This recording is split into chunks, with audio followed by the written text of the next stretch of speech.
En una cena en un restaurante elegante con la familia, mi nuera se levantó para llevar a mi nieta al baño.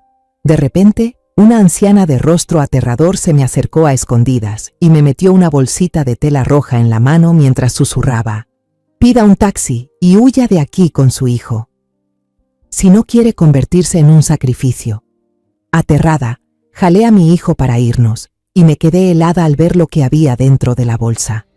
Pero antes de continuar, revisa si ya te suscribiste al canal y comparte en los comentarios desde dónde nos estás viendo. Nos encantaría saber hasta dónde llegan nuestras historias de venganza.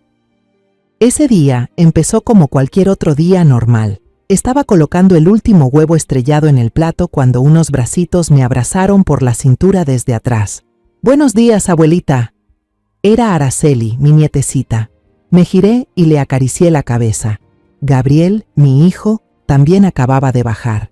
Me dio un beso rápido en la mejilla, una costumbre que tenía desde pequeño y que nunca cambió. «Buenos días, mamá», dijo, pero con un tono algo apagado. Lo observé bien. Se veía un poco pálido, con unas ojeras leves que delataban una noche sin dormir. «Últimamente no he dormido nada bien», se quejó mientras se sentaba a la mesa. Bianca, su esposa, fue la última en bajar. Como siempre, apareció con un vestido de oficina elegante, el cabello recogido en un moño alto, proyectando una imagen activa y profesional. Me sonrió, una sonrisa perfecta y cordial. «Gracias por el desayuno, suegra», dijo, pero solo tomó un vaso de jugo de apio verde turbio y le dio un sorbo. De repente, anunció con entusiasmo: «Esta noche vamos a cenar afuera todos juntos. Acabo de cerrar trato con un cliente muy importante en el centro. Hay que celebrarlo». Dijo que ya había reservado mesa en un restaurante lujoso en la azotea, como una notificación, no una invitación, sin dejar lugar a rechazos. Esa noche, camino al restaurante, Bianca no dejaba de hablar sobre su trabajo en el Centro de Recuperación Energética. Hablaba con pasión sobre sus clientas que habían recuperado el equilibrio y la confianza gracias a sus terapias de meditación y sanación. Gabriel iba al volante, conduciendo en silencio. De vez en cuando asentía, pero por el espejo retrovisor pude ver claramente lo hundidos que estaban sus ojos y el cansancio que cargaba. El restaurante estaba en la azotea de un rascacielos, con vista panorámica de Guadalajara, que brillaba como una galaxia en la tierra. La cena transcurrió con alegría. A mitad de la comida, Araceli, jugueteando, derramó su jugo de fresa sobre su vestido blanco. Bianca suspiró. «Voy a llevarla al baño para limpiarla», dijo, y se la llevó. En ese momento, sonó el celular de Gabriel. Frunció el ceño y dijo que era una llamada importante de trabajo. Luego se levantó y salió a la terraza buscando un poco de silencio. Me quedé sola en esa enorme mesa, y entonces, desde detrás de una gran columna de mármol, salió una mujer. Vestía ropa vieja, desteñida, totalmente fuera de lugar en ese entorno lujoso, pero lo que me dejó sin aliento fue su rostro. Una cicatriz larga y profunda le cruzaba la mejilla hasta la barbilla, levantándole un lado de la boca de forma perturbadora. Caminó directo hacia mí, sin titubear. Su mirada era urgente y desesperada. Los comensales en las mesas cercanas comenzaron a notar la escena. Murmuraban. Un mesero la vio y se apresuraba a acercarse. La anciana actuó rapidísimo. Me metió en la mano, por debajo de la mesa, una bolsita de tela roja, vieja y desgastada. Su mano era helada y huesuda, tocaba mi piel como una rama fría. Se inclinó hacia mí y susurró con una voz áspera y apurada, justo al lado de mi oído, cada palabra clavándose como un cuchillo en mi falsa tranquilidad. «Llame un taxi y saque a su hijo de aquí ahora mismo si no quiere que sea el sacrificio». Justo cuando el mesero llegó y me preguntó amablemente: «Señora, ¿necesita algo?». La anciana se dio la vuelta y se fue rápido hacia la salida de emergencia, desapareciendo en la oscuridad antes de que nadie pudiera reaccionar. Me quedé helada. El corazón me latía con fuerza en el pecho. Esa advertencia fantasmal no dejaba de retumbar en mi cabeza. Sin pensarlo más, me levanté de inmediato. Le dije al mesero que no me sentía bien y salí apresurada a buscar a Gabriel. Lo encontré afuera. Acababa de apagar un cigarro. Su cara lucía agotada bajo la luz amarilla. No dije una sola palabra.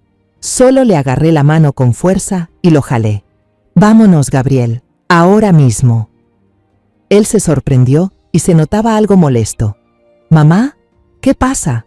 No respondí, simplemente lo arrastré hasta el estacionamiento. Lo empujé al asiento del conductor y cerré la puerta de golpe. Bajo la fría luz fluorescente del estacionamiento, abrí la bolsa roja con manos temblorosas. Dentro había un amuleto de cuero, con unos símbolos torcidos dibujados en una tinta oscura que parecía sangre seca. Le conté todo lo ocurrido a Gabriel, con la voz entrecortada por el miedo. Él escuchó, frunciendo el ceño al principio, pero al final de mi relato soltó una carcajada. Su risa resonó en el silencio del estacionamiento. Sonaba extraña, ajena. «Ay, mamá, estás exagerando», dijo, intentando contenerse. Seguramente era alguna mendiga que se inventó un truco nuevo para sacar dinero. En estos lugares lujosos a veces se cuela gente así. Estás cansada y estás imaginando cosas. Ignoró todo lo que le dije, todos mis temores. Abrió la puerta del coche con un tono más suave. «Vamos, Bianca y Araceli nos esperan. Hay que regresar a terminar el postre». No me quedó más remedio que seguir a mi hijo de regreso a la mesa. Bianca y Araceli ya estaban allí, y la niña llevaba un vestido limpio de repuesto. Bianca me preguntó amablemente si me pasaba algo, y no me quedó más opción que mentir diciendo que me sentía un poco mal. El resto de la cena, no pude tragar ni un bocado más. La mirada intensa y perturbadora de la anciana y el amuleto manchado de sangre no dejaban de rondar en mi cabeza. Desde ese momento, empecé a observar en silencio, con obsesión. El cambio en Gabriel era cada vez más evidente. Ya no era mi hijo, sino como una sombra de sí mismo. Su memoria comenzó a oxidarse. Un día pasó 15 minutos buscando su billetera, aunque estaba justo frente a él, sobre la mesa. Otra vez, cuando le recordé su cita con el dentista, me miró confundido y preguntó, «¿Qué cita?». El colmo fue cuando me hablaba del trabajo y no podía recordar el nombre de Ricardo, su compañero más cercano durante 5 años. Se rascó la cabeza, confundido y frustrado, y luego cambió de tema. El sueño lo atacaba a cualquier hora, como un ladrón que le robaba la lucidez. Podía quedarse dormido en plena cena, el tenedor cayendo de su mano con un estruendo metálico sobre el plato. Cuando despertaba de esos microsueños, sus ojos estaban apagados, sin vida. Le tomaba varios segundos, a veces más de un minuto, ubicarse, saber quién era o dónde estaba. Una noche, mientras veíamos televisión en familia, ocurrió algo que me heló la sangre. La película ya había terminado. La pantalla estaba completamente negra y solo se reflejaban tenuemente nuestras siluetas en el sofá. De pronto, Gabriel soltó una risa baja, como un susurro ronco, una risa seca, sin alegría. Estaba mirando fijamente la pantalla negra y reía.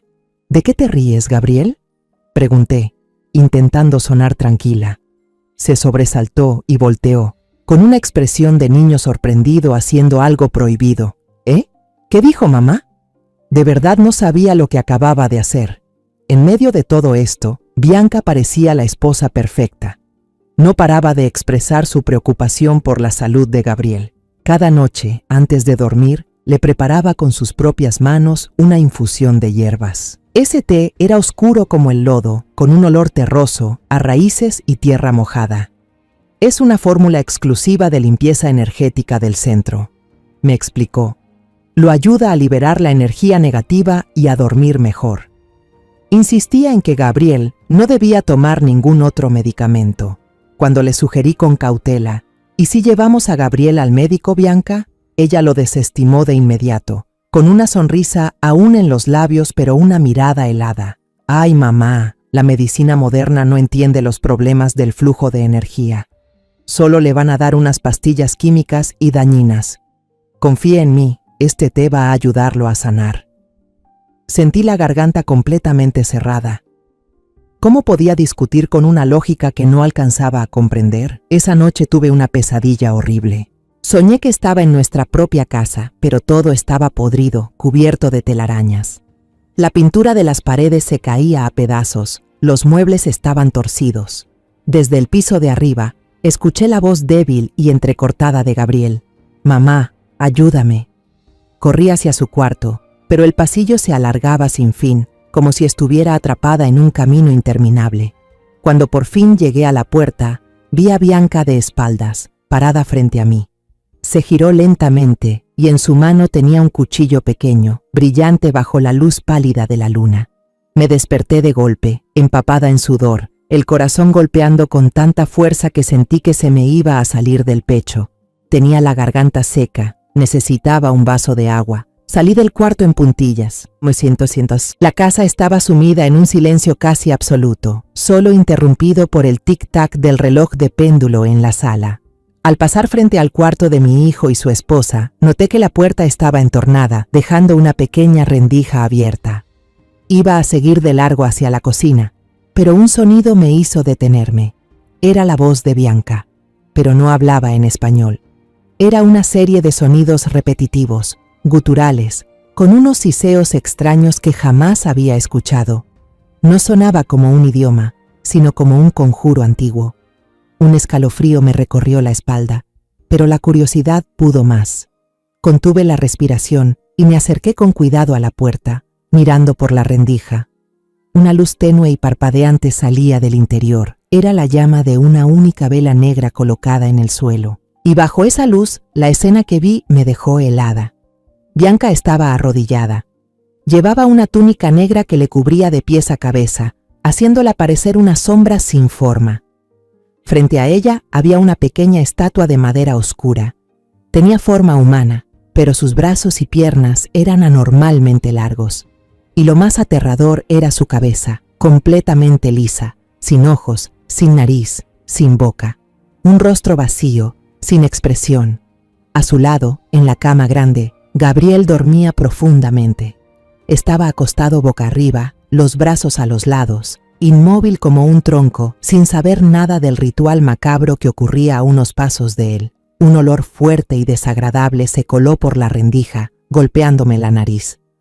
Era el olor acre de cera quemada, mezclado con un leve tufo metálico, olor a sangre. Retrocedí de inmediato, tapándome la boca con ambas manos para contener el grito que amenazaba con salirme del pecho. Di un paso atrás, luego otro, con cuidado de no hacer ni el más mínimo ruido. El piso de madera crujía como si quisiera delatarme. Me giré y corrí a mi habitación como una fugitiva. Cerré con llave temblando. El clic del cerrojo resonó seco en medio de la noche silenciosa. Me acurruqué en la cama hasta que los primeros rayos del amanecer se filtraron por la ventana. Ya no pude dormir. El susurro siniestro de Bianca y la imagen perturbadora de la estatua sin rostro seguían taladrándome la mente. Todas las piezas sueltas encajaban ahora en una imagen completa y espantosa, lo supe con certeza. La advertencia de la anciana en el restaurante no había sido una locura de una mendiga. Era verdad. A la mañana siguiente, bajé a la cocina con las piernas pesadas como plomo, tratando de empezar un nuevo día como si nada hubiera pasado. Mi mano temblaba levemente al dejar el plato de huevos sobre la mesa, pero esperaba que nadie lo notara. Bianca bajó las escaleras, extrañamente radiante, casi resplandeciente. Su energía contrastaba completamente con la decadencia de mi hijo. Tarareaba una melodía alegre y luego se volvió hacia mí, con una voz dulce. «Mamá, ¿durmió bien?» Asentí con la cabeza, sin atreverme a mirarla a los ojos, temiendo que pudiera leer el horror y el asco que sentía. Gabriel bajó tambaleándose como un sonámbulo, con unas ojeras que ahora se habían vuelto de un tono morado oscuro. Se dejó caer sobre la silla y apoyó la cabeza en la mesa, con el cabello todo alborotado. «Estoy muy cansado», murmuró con la voz ronca. Bianca fue de inmediato hacia él, rodeándolo con el brazo y acariciándole la espalda con ternura. «Tómalo, amor», le dijo en voz baja, empujándole el vaso de té de hierbas de la mañana. «Te vas a sentir mejor enseguida». La manera en que lo miraba no era la de una esposa preocupada, sino la de alguien que evalúa una posesión suya. Tenía que actuar, ya mismo. «Hoy no me siento bien», dije, fingiendo cansancio en la voz. «Me duelen mucho las rodillas, debe ser por el cambio de clima. Creo que me voy a quedar en casa a descansar. No visitaré a mi amiga Consuelo como tenía planeado». Bianca se volvió a verme, y en sus ojos brilló un destello difícil de descifrar. ¿De verdad? Pues descanse, mamá, no se esfuerce. Su preocupación era perfecta en cada detalle, pero yo sabía que, en el fondo, estaba celebrando. Mi plan había comenzado. Me senté en el sofá de la sala, fingiendo leer una novela vieja, pero mi mente y mis oídos estaban tensos como una cuerda de violín, atentos a cada ruido en la casa. Primero fue el sonido de Gabriel encendiendo el auto, el motor sonando débil y alejándose, llevándose consigo una parte del alma de mi hijo. Aproximadamente 1 hora después, escuché a Bianca arriba animando a Araceli. «Apúrate, mi amor, vamos a llegar tarde a la escuela». Luego los pasitos apurados de la niña, y la puerta principal cerrándose de golpe. Corrí a la ventana y levanté ligeramente la cortina. Me quedé inmóvil, conteniendo la respiración, esperando hasta que el auto plateado de Bianca desapareció al final de la calle. La casa ahora era solo mía. El silencio lo cubría todo, pero no era un silencio de paz, sino el de un depredador conteniendo el aliento. Era un silencio pesado de secretos horribles. Respiré hondo para llenarme de valor y subí las escaleras. Mi mano se apoyaba en el pasamanos, sentía que los huesos me iban a fallar. Cada escalón era una carga, llevándome más cerca de una verdad que quizás no quería enfrentar. Frente a la puerta del dormitorio de mi hijo y su esposa, dudé por un segundo. Una culpa me invadió, la culpa de alguien que invade lo ajeno. Pero entonces la imagen de Gabriel, agotado, sin alma, y los susurros de Bianca en la noche me empujaron. Ya no tenía opción. Empujé la puerta y entré. La habitación estaba ordenada hasta un punto que daba frío. Las sábanas perfectamente dobladas. En la pared, una foto enorme de su boda. Mi Gabriel en la imagen se veía tan feliz, con una mirada llena de alegría y esperanza. La sonrisa radiante de Bianca al lado suyo ahora me apuñalaba como un pedazo de vidrio. Empecé a buscar, abrí el armario, hurgando entre la ropa cara de Bianca. Revisé cada cajón, revisé debajo de los papeles sobre su escritorio. Nada parecía fuera de lugar, solo había facturas, contratos y libros sobre energía positiva. Mi instinto de madre me susurró algo. Me arrodillé y miré hacia el oscuro espacio bajo la cama. Al principio solo vi polvo y unas cajas viejas de zapatos, pero al fijarme bien en el rincón más profundo, pegado a la pared, vi otra cosa, una forma oscura. Me tiré al suelo helado, estirando el brazo lo más que pude, y por fin mis dedos temblorosos lograron tocarlo. Lo saqué. Era una caja de madera oscura, antigua, con la superficie desgastada por el paso del tiempo. No tenía candado, solo un pestillo de bronce ya ennegrecido. Mis manos temblaban tanto que casi no podía abrirlo. Al final se soltó. La tapa se abrió y dejó ver lo que había dentro. Todo estaba ordenado, justo como lo había sospechado y temido. Primero, una estatua sin rostro, envuelta en un trozo de terciopelo negro. Cuando quité la tela, un aire frío salió de ella. Su cuerpo de madera era liso y helado al tacto, tan frío que daba escalofríos. La cabeza vacía parecía mirarme, succionando hasta el último rincón de mi valor. Luego, un amuleto de tela roja. Era idéntico al que me había dado la anciana, solo que este parecía un poco más nuevo. Saqué el otro del bolsillo para comparar, eran iguales como 2 gotas de agua, desde la tela gastada hasta los símbolos extraños dibujados con tinta oscura. Al lado había una vela negra, a la que le quedaba solo la mitad. La cera derretida se había escurrido por toda la base de estaño, pero alrededor de la base había manchas marrón rojizas, secas y quebradizas. Yo sabía que eso no era cera, era sangre, y al fondo de la caja había una libreta de cuero, sin título. Pasé las páginas amarillentas. Estaban llenas de letras escritas a mano, con un tipo de escritura que no podía descifrar, mezcladas con dibujos de estrellas de 5 puntas, lunas crecientes y figuras de palitos en posiciones extrañas, como parte de algún rito, y entonces lo vi. El nombre Gabriel Juárez estaba escrito una y otra vez, página tras página, como una maldición, como una sentencia de muerte. Al lado de su nombre había fechas y símbolos que no entendía. Volví rápido a las primeras páginas y vi otros nombres, todos desconocidos, pero todos estaban tachados con una línea roja brutal. No lloré, el miedo se había endurecido dentro de mí, convirtiéndose en una determinación fría. Las lágrimas no servían de nada en ese momento. Saqué mi celular, coloqué con cuidado cada objeto sobre la alfombra clara del piso para que resaltaran. Tomé fotos desde todos los ángulos. Hice acercamientos a los símbolos del cuaderno, a la página con el nombre de Gabriel, a la mancha de sangre seca en la vela. Me aseguré de que todas las imágenes salieran nítidas, sin perder ni un solo detalle. Cuando terminé, guardé todo con mucho cuidado en la caja, exactamente en el mismo lugar donde lo encontré. Volví a empujar la caja al rincón oscuro bajo la cama, borrando toda huella de mi presencia. Salí del cuarto y cerré la puerta con suavidad. Ya tenía pruebas. Ahora solo necesitaba encontrar a alguien que creyera en esas pruebas, alguien que no se riera en mi cara pensando que soy una vieja loca. Esa tarde, reuní todo mi valor y toqué la puerta del cuarto de mi hijo.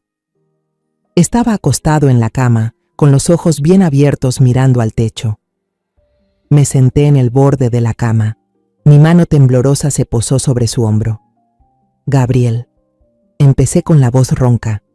¿No sientes que algo en ti ha cambiado? ¿No te sientes distinto? ¿O acaso sientes que tu esposa...? No alcancé a terminar. De pronto se incorporó, apartando mi mano de un manotazo. Por primera vez en su vida me gritó. Sus ojos vacíos brillaron con una furia que no reconocí. «Ya basta, mamá», gritó. «Estás obsesionada con esa vieja mendiga. Bianca me está cuidando muy bien, ¿no lo ves? Se preocupa por mí en todo, deja de sospechar de ella». Luego se dio la vuelta y miró hacia la pared, su espalda encorvada como un erizo a la defensiva. Un muro invisible se alzó entre los dos. Me quedé ahí, paralizada, sintiendo cómo el fracaso se me metía hasta los huesos. Ya perdí a mi hijo, ya no confía en mí. Bianca lo tiene completamente manipulado. Yo sola no puedo salvarlo. A la mañana siguiente me desperté con una sensación tan sofocante que no podía ni respirar. Necesitaba salir, necesitaba aire, necesitaba ver el sol y caras desconocidas. Tomé mi bolso y le dije a Bianca que iba al mercado de abastos, el mercado más concurrido del centro de Guadalajara, a comprar algunas especias y verduras frescas. Ella solo asintió sin hacer más preguntas, como si hasta mi presencia le molestara. El bullicio del mercado me ayudó a calmarme un poco. Los gritos de los vendedores, los regateos de los clientes, el aroma de las frutas maduras y las hierbas frescas me aliviaron, aunque fuera un poco, el miedo que me carcomía por dentro. Intenté perderme entre la gente, que el caos de afuera ahogara el caos de adentro.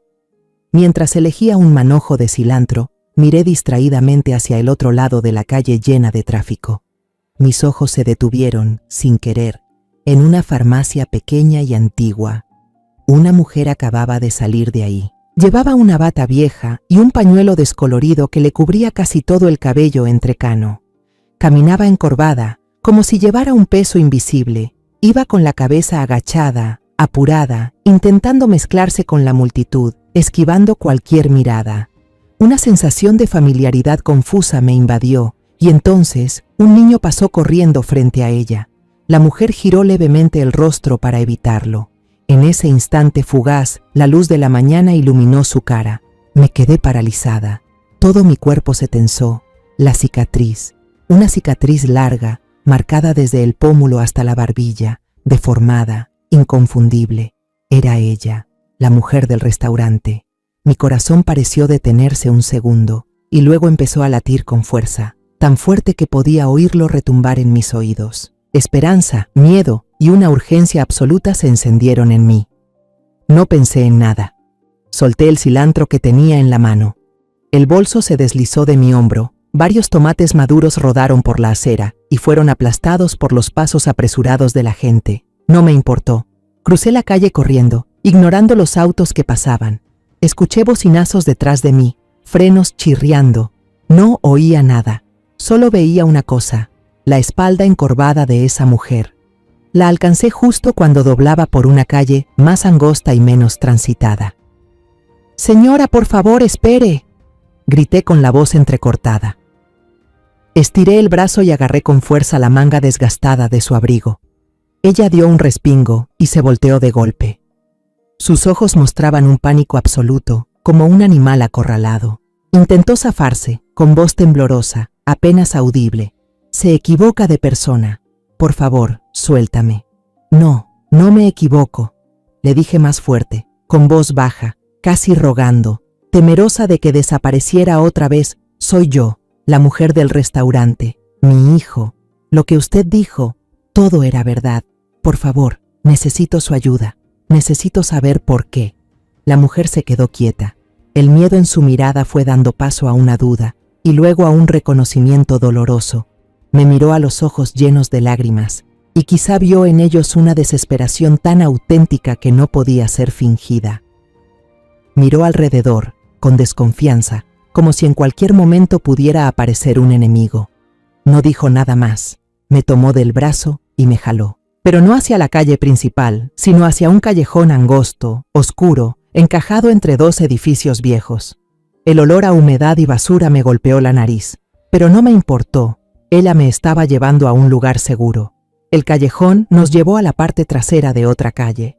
Se detuvo frente a una cafetería que se veía descuidada, con una puerta de madera desgastada y una cortina que cubría completamente la ventana, aislando el interior del ruido del mundo exterior. Me miró, con voz aún seca por la emoción, y dijo: «Entra, aquí nadie nos va a prestar atención». La anciana empujó la pesada puerta de madera, y una campanita oxidada colgada arriba sonó con un timbre seco y solitario. Dentro del café, la oscuridad lo envolvía todo, con un aire espeso de café tostado hasta quemarse mezclado con el olor fuerte del tabaco. Ese lugar parecía existir fuera del mundo exterior, como un refugio para almas cansadas. Solo había un par de ancianos absortos en un tablero de ajedrez, sumidos en su propio mundo, sin siquiera levantar la vista cuando entramos. El dueño, con un bigote espeso, estaba tras la barra. Apenas nos saludó con un leve movimiento de cabeza antes de volver a limpiar un vaso con desgano. La anciana me llevó a la mesa más escondida del rincón, detrás de una gran columna, desde donde podíamos ver todo el lugar sin que nadie notara nuestra presencia. Se sentó frente a mí, eligiendo instintivamente una posición con la espalda hacia la puerta, como si fuera parte de una vieja costumbre de vigilancia. «Un café negro sin azúcar», le dijo al mesero. Yo, demasiado confundida y nerviosa, con la garganta seca, apenas pude murmurar: «Un vaso de agua, por favor». El mesero trajo las bebidas y se fue enseguida. La anciana sostuvo la taza de café entre las manos. El vapor la envolvía como una niebla que ocultaba un rostro marcado por el dolor. No bebió de inmediato, solo se quedó en silencio, con esos ojos profundos clavados en mí. En su mirada no solo había un miedo endurecido por el tiempo, sino también una furia contenida y una tristeza infinita. La tristeza de quien ha perdido lo más valioso de su vida. No me atreví a interrumpirla. Sabía que estaba luchando con los fantasmas del pasado, decidiendo si debía abrir otra vez una herida que nunca cerró. Me quedé callada, con las manos entrelazadas sobre la mesa, esperando. Finalmente, dejó la taza sobre el plato con un clac seco que rompió el silencio. Habló con una voz baja y ronca, como si llevara demasiado tiempo guardando lo que estaba a punto de decir. Le juré al alma de mi nieta que nunca volvería a hablar de esto. Pero si su hijo está a punto de convertirse en el siguiente, entonces callar sería un crimen. Respiró hondo. Me llamo Rafaela. Y entonces comenzó a contar. Los recuerdos salieron como una represa rota. Su nieta, Maribel, quedó huérfana desde pequeña y fue criada únicamente por ella. Maribel solía ser una muchacha alegre, brillante como el sol, pero después de una ruptura amorosa, cayó en una depresión profunda. La luz en sus ojos se apagó. Fue entonces cuando conoció el centro de energía de la diosa de Bianca a través de un anuncio en internet. Aquel lugar prometía cosas dulces: sanar las heridas del alma femenina, reencontrar el equilibrio, con terapias de meditación y conexión energética. Para un alma rota como la de Maribel, eso era un salvavidas. Rafaela contó cómo Maribel empezó a cambiar tras unirse al centro. Se volvió misteriosa, distante. Ya no compartía nada con ella. Se reunía constantemente con nuevas amigas del centro, mujeres con miradas extrañas, vacías. Empezó a hablar de cosas que la señora no comprendía, sobre una entidad llamada la Madre Silenciosa y sobre la necesidad de purificar el alma. Contó sobre la secta Los Devotos del Silencio. No era una religión verdadera, sino una especie de culto oscuro, una herejía ancestral que Bianca, quien se hacía llamar la Monja Suprema, había reinventado mezclando creencias salvajes y crueles.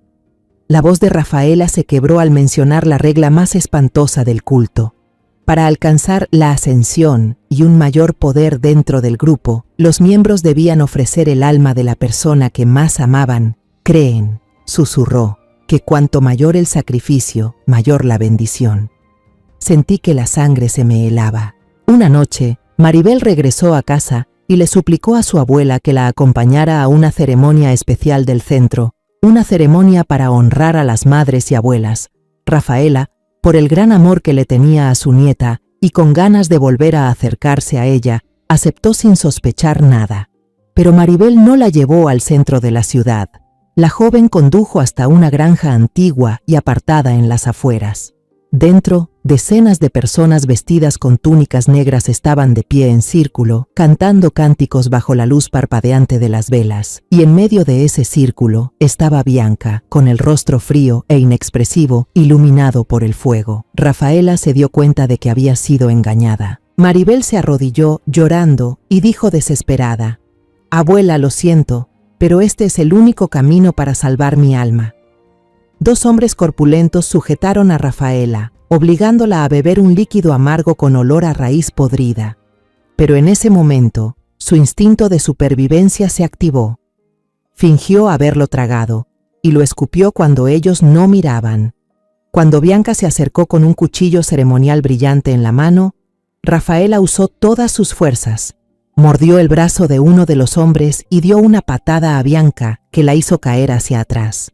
En medio del caos, logró escapar en la oscuridad. La cicatriz en su rostro, la misma que me había obsesionado, fue causada por el cuchillo de Bianca al rozarla mientras luchaba por liberarse. Se escondió en una granja abandonada cercana hasta el amanecer antes de atreverse a regresar a la ciudad. Dio aviso a la policía, pero no le creyeron. Pensaron que era una anciana confundida, en estado de shock por la desaparición de su nieta. Cuando fueron a revisar, la granja estaba vacía, sin rastro alguno. Maribel desapareció sin dejar huella.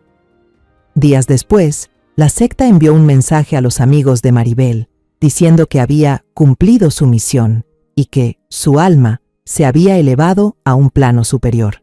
Para la ley, fue un caso de desaparición. La voz de Rafaela se quebró, pero para mí fue un asesinato. Me miró con los ojos enrojecidos. Ese día en el restaurante, al ver a Bianca, me congelé.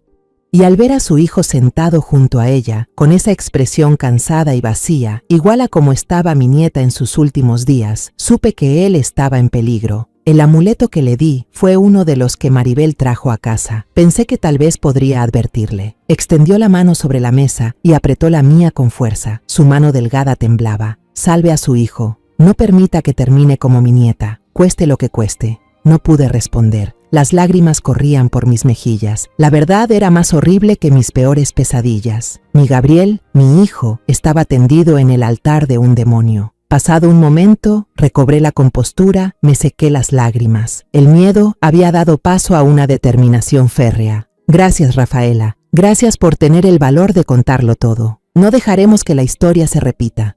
Me puse de pie, con la voz más firme que nunca.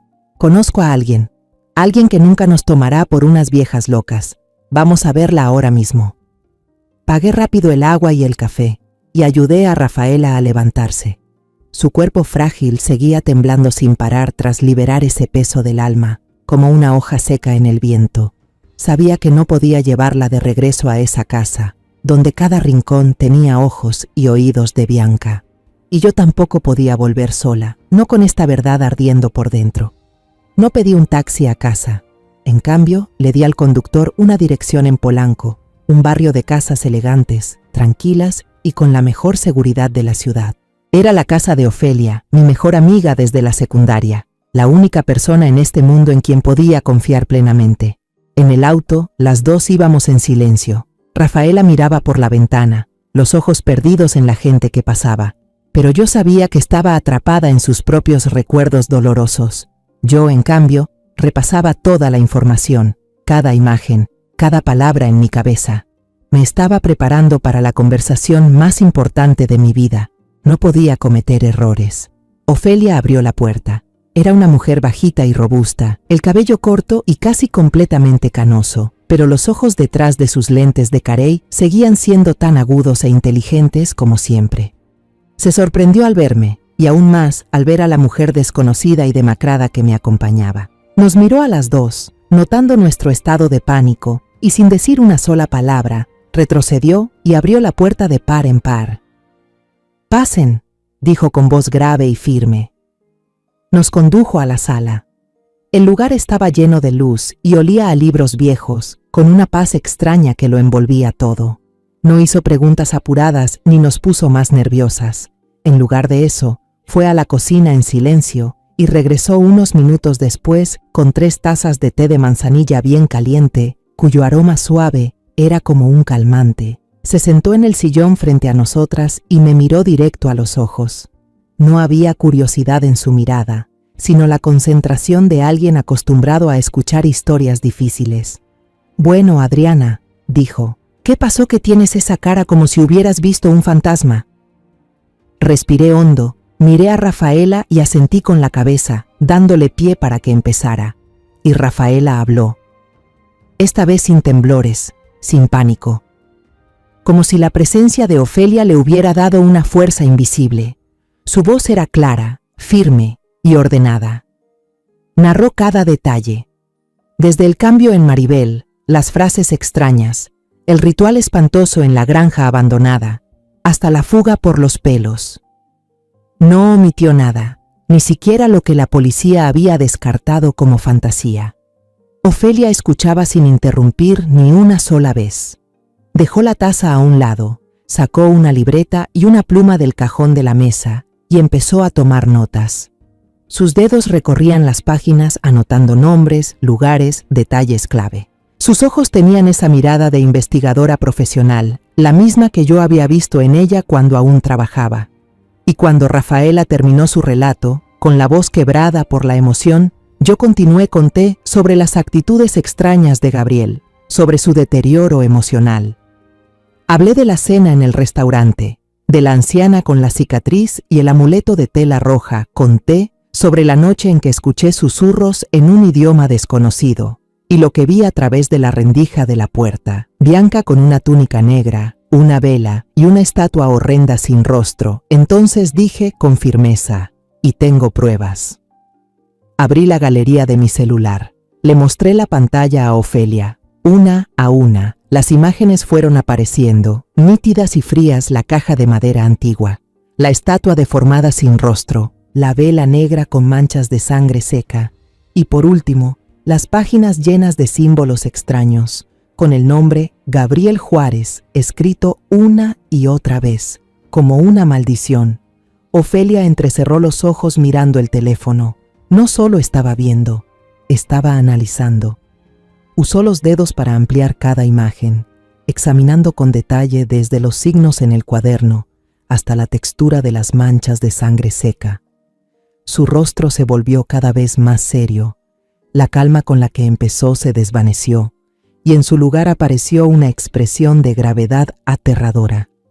Cuando le mostré todas las fotos, Ofelia se recostó en la silla y guardó silencio por unos segundos. En la habitación solo se oía el tic-tac constante del reloj de péndulo en la pared, cada sonido como si marcara la cuenta regresiva para mi hijo. Entonces habló, con una voz firme y helada, cada palabra como un martillazo. Esto no es una superstición, Adriana. Esto es una organización criminal con métodos, que se aprovecha de la fe para manipular y hacer daño, la sangre en las velas y los nombres tachados en el cuaderno. Dios mío, Adriana, estás viviendo bajo el mismo techo que un monstruo. No dudó ni un segundo. Se levantó y caminó con paso decidido hacia el teléfono fijo en la esquina del cuarto. Marcó una serie de números conocidos sin mirar la agenda. Habló por teléfono con un tono completamente distinto, directo y lleno de autoridad. La voz de una comandante. «Santiago», habla Ofelia. «Necesito que vengas a mi casa ahora mismo. Trae el equipo de grabación. Tengo un caso muy serio». Colgó y se dio vuelta para mirarnos a mí y a Rafaela, que seguíamos sentadas, inmóviles, en el sofá. «Vendrán enseguida», dijo con una voz más suave, pero igual de firme. «Ellos son una unidad especializada en este tipo de casos. A partir de ahora estarán a salvo». Menos de 20 minutos después, un sedán negro sin ningún distintivo policial se detuvo silenciosamente frente a la casa de Ofelia. Se abrió la puerta del auto y entró un hombre de unos 40 años con camisa de cuadros y jeans. Tenía un porte fuerte, ojos penetrantes bajo unas cejas pobladas y un rostro extrañamente sereno, una calma propia de alguien acostumbrado a enfrentarse con los rincones más oscuros de la sociedad. Ofelia lo presentó como el agente especial Santiago Rivas. Santiago no venía solo. Lo seguía una joven analista llamada Elena. Llevaba un blazer profesional y traía consigo una laptop y una grabadora especializada. Su expresión era concentrada y seria. Santiago nos estrechó la mano a Rafaela y a mí. Su apretón fue firme, transmitiéndome una sensación de confianza. Nos miró directo a los ojos y habló con una voz grave pero cálida y con autoridad. «Gracias por confiar en nosotros. Por favor, cuenten todo de nuevo con el mayor detalle posible. Cada detalle, por pequeño que sea, puede ser la clave». Elena colocó la grabadora sobre la mesa de centro y la luz roja se encendió. Santiago empezó la entrevista, aunque no se sentía como un interrogatorio. No era como los policías que Rafaela había conocido antes, esos que la miraban con desconfianza. Él escuchaba, de verdad escuchaba, con una paciencia y concentración absolutas. Hacía preguntas muy específicas, directas al punto. «Señora Adriana, ¿recuerda exactamente qué idioma hablaba doña Bianca? ¿A qué sonaba? ¿Algún sonido característico?». Luego se giró hacia mí. «¿Los símbolos del cuaderno le resultan familiares? ¿Los ha visto antes, quizá en libros o en objetos decorativos?». Entonces hizo una pregunta que me estremeció. Además de su hijo, ¿vio a doña Bianca tener contacto cercano o comportamientos extraños con alguien más? ¿Había alguien que frecuentara la casa de forma inusual? Me esforcé por recordar todo, desde la infusión oscura que Bianca le preparaba a Gabriel cada noche, su aroma extraño, hasta su reacción furiosa cuando le propuse llevar a mi hijo al médico. Rafaela, animada por la confianza de Santiago, también compartió más información. Intentó describir los rostros de otros miembros que recordaba vagamente de aquella noche espantosa, el mobiliario y objetos de la vieja granja, incluso los símbolos que había alcanzado a ver en las paredes. Mientras hablábamos, Elena no paraba de teclear. Su pantalla mostraba líneas de datos, mapas, imágenes, no solo tomaba notas, estaba contrastando nuestra información con alguna base de datos enorme. Cuando le envié desde mi celular las fotos con las pruebas, Santiago se levantó, caminó detrás de ella y miró la pantalla. Él entrecerró los ojos al mirar la foto del cuaderno y asintió con firmeza. «Sí, son ellos», dijo, con la voz más grave. «Los devotos del silencio». Ya habíamos oído hablar de esta secta. Un escalofrío me recorrió la espalda. Así que era real. Tenía un nombre.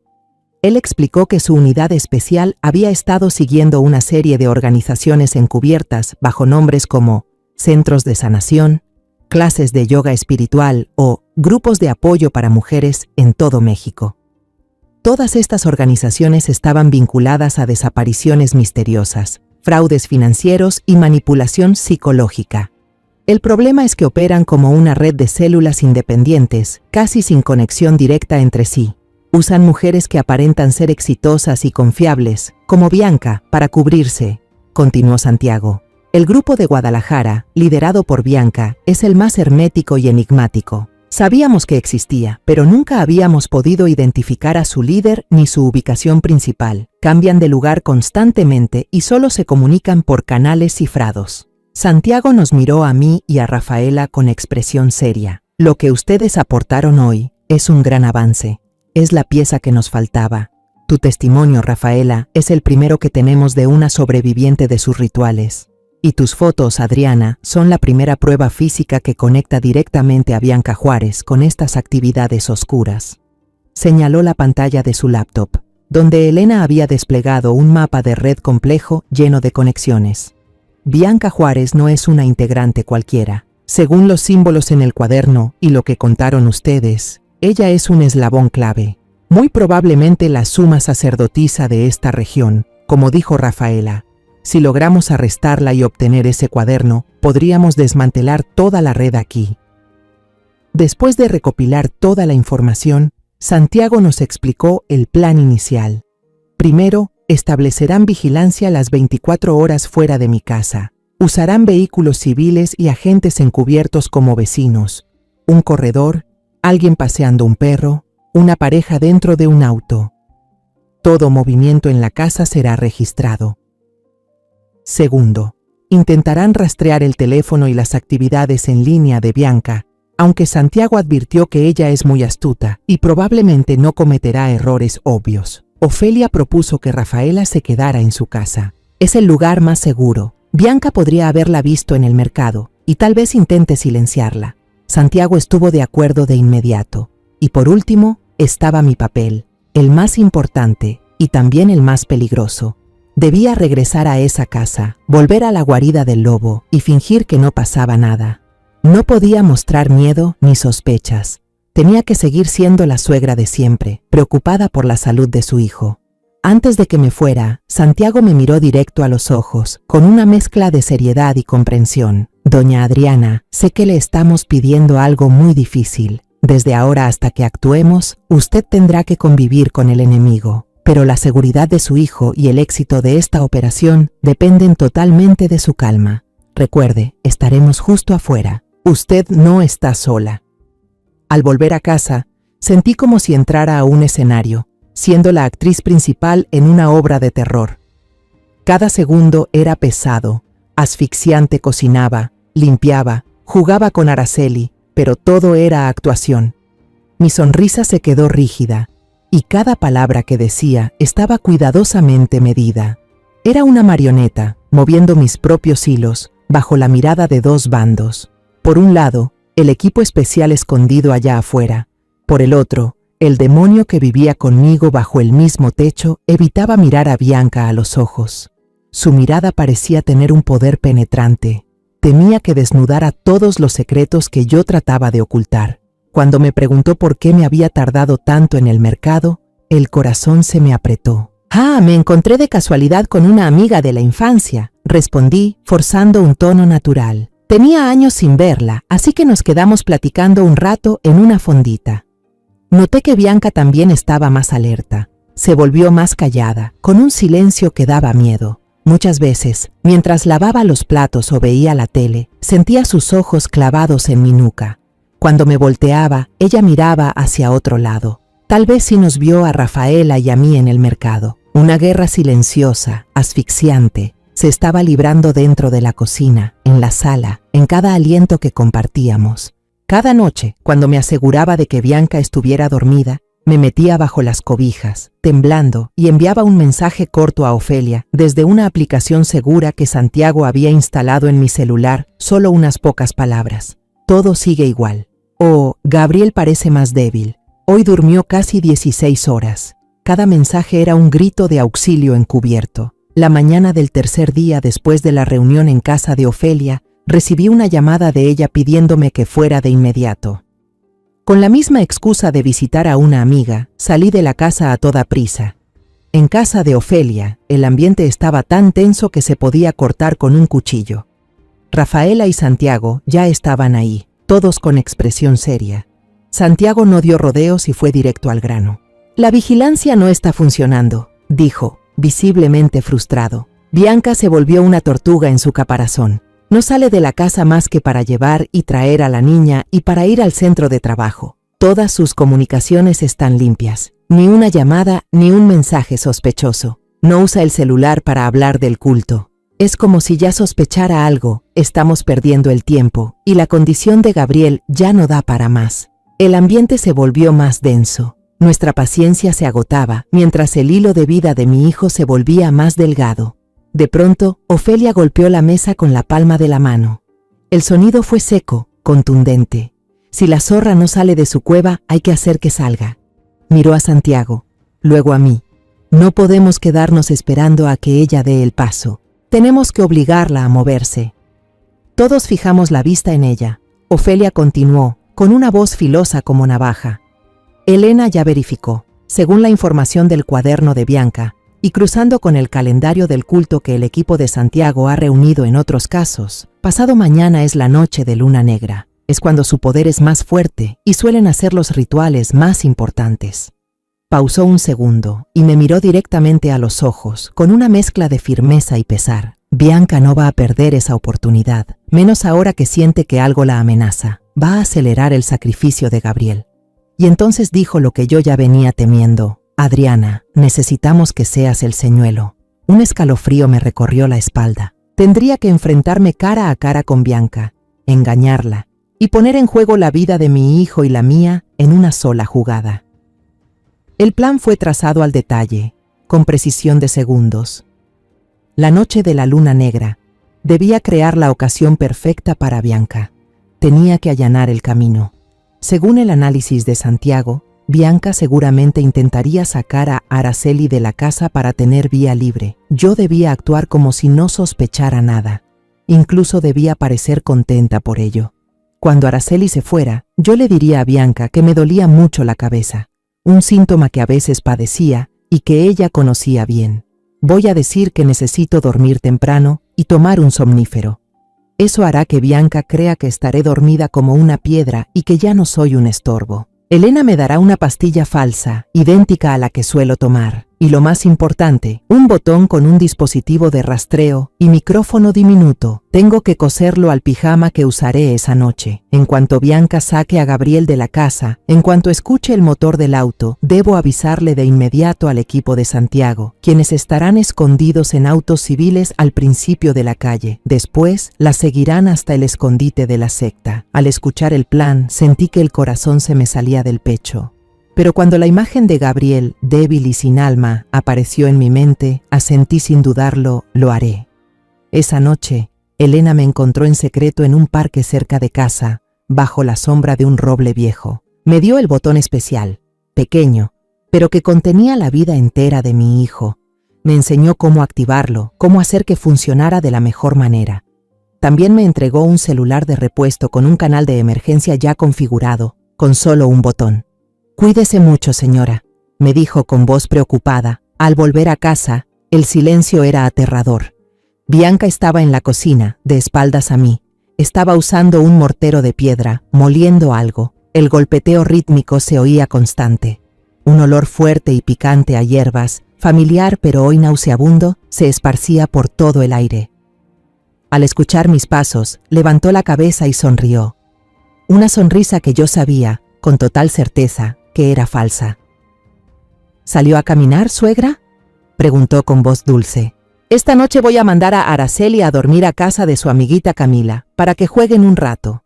Hace tiempo que no va, así tendremos la casa más tranquila. El guión había comenzado, exactamente como Santiago lo predijo. Mi actuación debía comenzar también. Me llevé una mano a la cabeza y fruncí el ceño como si sintiera un gran dolor. «¡Ay, qué bueno!», dije, con voz débil. Me ha dolido la cabeza desde la tarde. Creo que voy a tomar un somnífero pronto. Ya no aguanto. Bianca me miró, entrecerrando los ojos. Por un segundo, una chispa helada brilló en su mirada. Una chispa de cálculo, de satisfacción. No podía saber exactamente en qué pensaba, pero sí tenía claro una cosa. La presa había mordido el anzuelo. Después de la cena, Bianca recogió todo a una velocidad impresionante. Se cambió y se puso ropa negra de pies a cabeza. Luego llevó a Araceli a la puerta y se agachó para besarle la frente. «Pásala bien, mi amor. Mañana en la mañana paso por ti». Araceli me saludó con la mano, feliz, y corrió a casa de la vecina. Su risa clara se perdió en la oscuridad, dejando un silencio mortal. La puerta se cerró. En la casa solo quedábamos 3, yo, mi hijo y la bruja que tenía por esposa. El aire se volvió espeso, tenso como una cuerda a punto de romperse. Interpreté mi papel a la perfección. Me llevé la mano a la cabeza y caminé tambaleándome como si fuera a desmayarme. Ya no aguanto más, gemí. Tengo que acostarme.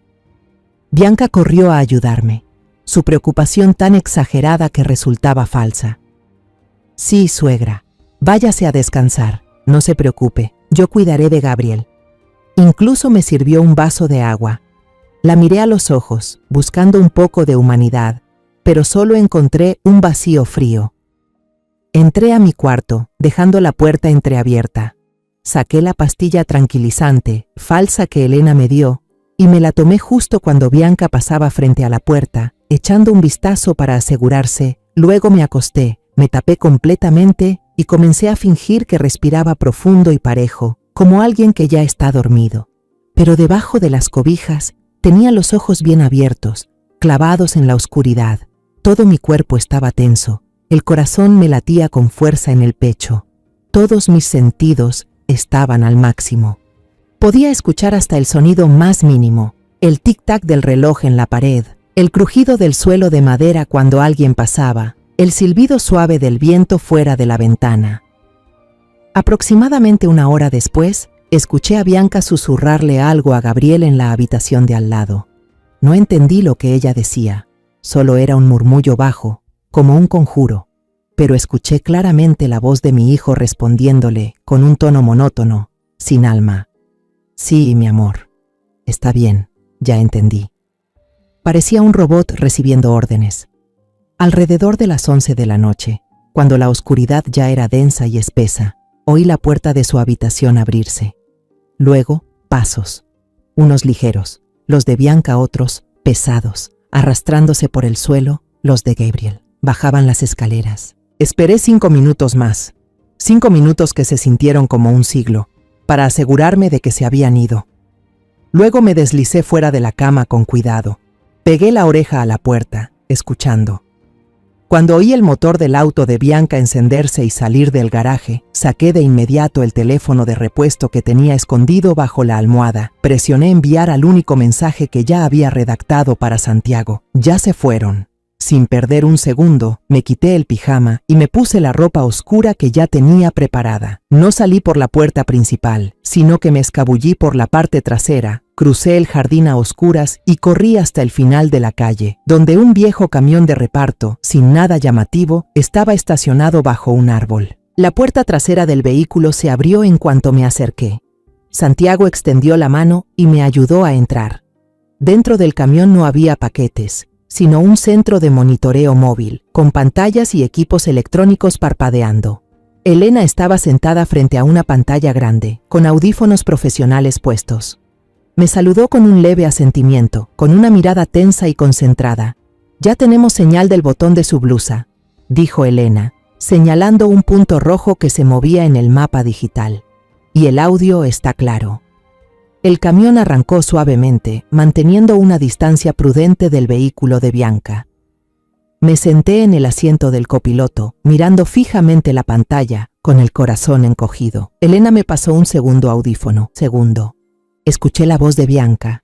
Estaba recitando esos hechizos en ese idioma horrendo para Gabriel, con un tono hipnótico, imperativo. Mi hijo no decía nada, solo se escuchaba su respiración entrecortada, pesada. El auto de Bianca no se dirigía al centro de la ciudad, sino que tomaba rumbo hacia las afueras, una zona desolada con campos abandonados y caminos de tierra llenos de baches. El cielo estaba completamente oscuro, sin estrellas, una noche de luna nueva.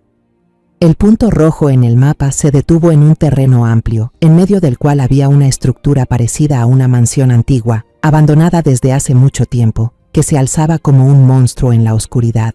Otros autos ya estaban estacionados bajo los árboles cercanos. «Ya llegaron», dijo Santiago por el radio, «todos a sus posiciones. Nuestro camión se detuvo a una distancia segura, agentes vestidos de negro, armados, salieron en silencio de los otros vehículos, moviéndose como sombras, rodeando la zona por completo. Santiago me entregó unos binoculares de visión nocturna. Quédese en el camión, la seguridad es lo más importante. A través de los binoculares, las imágenes difusas en la oscuridad se hicieron claras. En un verde fantasmal vi una escena que me perseguirá por el resto de mi vida. Unas 20 personas vestidas con túnicas negras formaban un gran círculo frente a la mansión. En el centro había un altar de piedra antigua, con un círculo dibujado con un líquido oscuro que yo sabía perfectamente que era sangre. Bianca guiaba a Gabriel, que ahora solo llevaba una túnica blanca y delgada, hacia el centro del círculo. Sus ojos estaban cerrados, su rostro inexpresivo, como un sonámbulo caminando hacia su ejecución. Bianca comenzó el ritual. Ella gritaba con fuerza unos conjuros, y la multitud los repetía como un coro macabro. Sus cánticos retumbaban en la noche silenciosa de luna negra. Bianca alzó los brazos al cielo. Alguien entre la multitud le entregó una caja de madera, la misma que yo había encontrado. Bianca la abrió. A la luz de las velas, el puñal ceremonial brilló con un resplandor mortal. Ella lo tomó y lo levantó por encima de la cabeza de Gabriel, que estaba arrodillado, inconsciente. El silencio se apoderó del lugar. El aire parecía haberse congelado. Ese era el momento del sacrificio. ¡No!, grité sin pensarlo, pero el grito quedó ahogado por el aislamiento acústico del vehículo. En ese instante, Santiago ordenó por el radio, con una voz tan fría como el acero: «¡Entren!». Los faros potentes de los vehículos policiales escondidos se encendieron todos al mismo tiempo, iluminando toda la zona y convirtiendo la noche en día. Una voz firme resonó a través del altavoz, rompiendo la quietud escalofriante. «Policía, nadie se mueva, suelten las armas». El caos estalló. Los seguidores, aterrados, gritaban y buscaban cómo huir, pero todos los caminos estaban bloqueados por las sombras de las fuerzas especiales. Bianca se quedó paralizada, con el cuchillo aún en alto. Su rostro, iluminado por los faros, no mostraba miedo, sino una rabia descomunal. La furia de una diosa profanada gritó con un chillido salvaje y ensordecedor, y bajó el cuchillo con determinación, decidida a completar el ritual. Pero un agente alcanzó a acercarse justo a tiempo y le dio un golpe brutal en la muñeca con su bastón. El cuchillo salió volando y se clavó en el suelo. 2 agentes más la derribaron y la esposaron de inmediato. Al perder el control de Bianca, Gabriel se tambaleó como un muñeco sin cuerdas y cayó al suelo, inconsciente. Los paramédicos que ya estaban preparados corrieron hacia él. Lo subieron a una camilla y lo llevaron de urgencia. Cuando se llevaban a Bianca, justo frente al camión donde yo estaba, ella miró en mi dirección. Aunque no podía verme en la oscuridad, sentí que sabía que yo estaba allí. Movía los labios susurrando sus últimos conjuros, con una mirada llena de odio y maldiciones. La oscuridad densa de esa noche de luna negra fue seguida por un resplandor violento de flashes de cámaras y titulares sensacionalistas en las portadas de todos los periódicos. El caso de la secta de la Luna Negra sacudió a todo México. El rostro bello pero gélido de Bianca apareció en todos los canales, ya no como una respetada experta en energía, sino como la sacerdotisa suprema de un culto salvaje. En los días caóticos que siguieron, mientras yo velaba a Gabriel en el hospital, Santiago me contó la magnitud real del crimen que habíamos ayudado a destapar. Esa mansión abandonada no solo era un templo de rituales, era una guarida del mal. En el sótano rescataron a 5 mujeres jóvenes más, que estaban retenidas en condiciones físicas y mentales deplorables. Eran sacrificios de reserva, o miembros que habían intentado escapar y fueron recapturadas, torturadas tanto psicológica como físicamente. Los cuadernos que encontraron revelaron verdades aún más repugnantes. Esa organización no solo practicaba rituales oscuros, también obligaba a las mujeres crédulas que acudían al centro de Bianca en busca de sanación a participar en actividades inmorales para recaudar fondos para la secta. Cientos de libretas con listas de miembros, montos de ofrendas y calendarios de ceremonias fueron incautadas, convirtiéndose en pruebas irrefutables. Con todas esas evidencias, junto con los testimonios contundentes míos, de Rafaela, y de las víctimas rescatadas, el juicio se llevó a cabo con rapidez. Bianca, junto con los cabecillas principales, fue condenada a cadena perpetua por una larga lista de delitos: intento de homicidio, privación ilegal de la libertad, difusión de cultos oscuros, fraude y organización de actividades que atentaban contra la integridad física de otras personas. El día que se dictó la sentencia, vi a Rafaela romper en llanto, pero ya no eran lágrimas de dolor, sino de liberación por el alma de su nieta. Gabriel despertó en el hospital después de 2 días en coma. Abrió los ojos, me miró y luego miró el techo blanco con desconcierto. No recordaba nada sobre la noche de luna negra, ni sobre los meses de confusión que había vivido. Su último recuerdo era una mañana cualquiera, preparándose para ir al trabajo. Los doctores dijeron que había sido afectado por una droga alucinógena y altamente debilitante del sistema nervioso, mezclada hábilmente en los tés herbales de Bianca. Durante un largo tiempo, su cuerpo necesitaría tiempo para desintoxicarse y su mente aún más para sanar por completo. Un mes después del juicio, decidí vender la casa en Guadalajara. Ya no era un hogar, sino una tumba que guardaba recuerdos aterradores. Cada rincón, cada objeto me recordaba a Bianca, sus susurros y la imagen de mi hijo apagándose poco a poco. Usé todos mis ahorros de toda la vida para comprar una casita encantadora en el pueblo de Zapopan, cerca de un bosque de pinos tranquilo. Quería que los 3, mi nieta, mi hijo y yo, pudiéramos vivir en un lugar limpio, donde el aire no oliera más a mentiras y maldad. Quería que empezáramos de nuevo. Gabriel fue recuperándose poco a poco. Asistía con regularidad a sus terapias psicológicas. Al principio, hablaba muy poco, pasaba horas en silencio, mirando por la ventana. Pero con el tiempo, comenzó a abrirse de nuevo. Empezó a hablar de su trabajo, de planes para el futuro. Lo más importante, pasaba más tiempo con Araceli, como si intentara compensar los meses en que la había descuidado sin querer. Nunca olvidaré una tarde en que yo estaba sentada en el porche, tejiendo un suéter a medio terminar. Vi a Gabriel construyendo un castillo de arena con Araceli en el patio. Ella reía a carcajadas cuando Gabriel, torpemente, tiró una de las torres. Y entonces, por primera vez en muchos meses, muchísimos meses, Gabriel sonrió. Una sonrisa de verdad, cálida, radiante y ya no vacía. Las lágrimas se me salieron solas, rodaron por mis mejillas y cayeron sobre el ovillo de estambre. Mi hijo había vuelto. Rafaela regresó a su pueblo natal en Puebla para vivir con sus seres queridos, pero seguimos hablando por teléfono cada semana. Ya no era una extraña que conocí por casualidad en un restaurante. Se volvió parte de mi familia, una amiga entrañable unida por la adversidad. Ofelia, de vez en cuando, aún conduce desde Guadalajara para visitarnos. Nunca llega con las manos vacías. Siempre trae su pastel de elote casero que tanto me gusta y los chismes divertidos de una ex policía jubilada. Una tarde de domingo, Rafaela y Ofelia vinieron a visitarnos las dos. Éramos 4, yo, mis 2 amigas del alma y mi pequeña sobrina.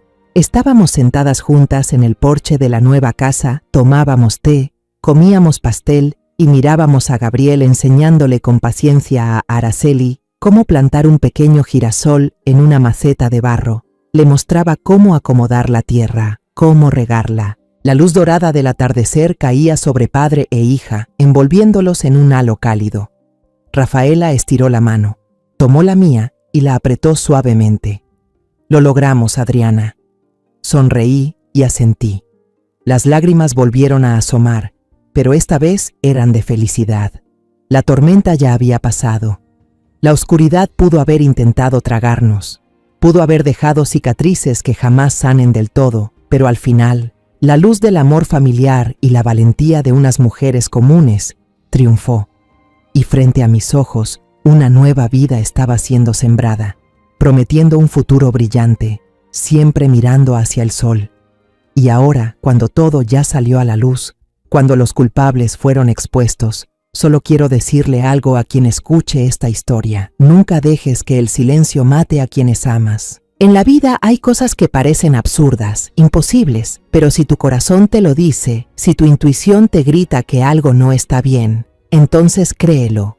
Ser madre no es solo amar a un hijo, es también atreverse a cruzar el miedo para protegerlo. Incluso cuando todo el mundo te da la espalda, la verdad a veces se esconde tras las máscaras más perfectas, y para arrancarlas hay que pagar con lucidez, firmeza y amor incondicional. Los nombres y lugares en esta historia han sido cambiados para proteger la identidad de quienes estuvieron involucrados. No contamos esto para juzgar, sino con la esperanza de que alguien escuche y se detenga a reflexionar. ¿Cuántas madres están sufriendo en silencio dentro de su propia casa? De verdad me pregunto, si tú estuvieras en mi lugar, ¿qué harías? ¿Elegirías callar para mantener la paz o te atreverías a enfrentarlo todo para recuperar tu voz? Quiero saber tu opinión sobre esta historia de historias que duelen, o cualquier sugerencia que tengas para ayudarnos a mejorar nuestro contenido. Dios siempre bendice, y estoy segura de que el coraje nos llevará a días mejores. En este momento, en la pantalla final, dejaré 2 de las historias más queridas del canal. Estoy segura de que te sorprenderán. Gracias por haberte quedado conmigo hasta este instante.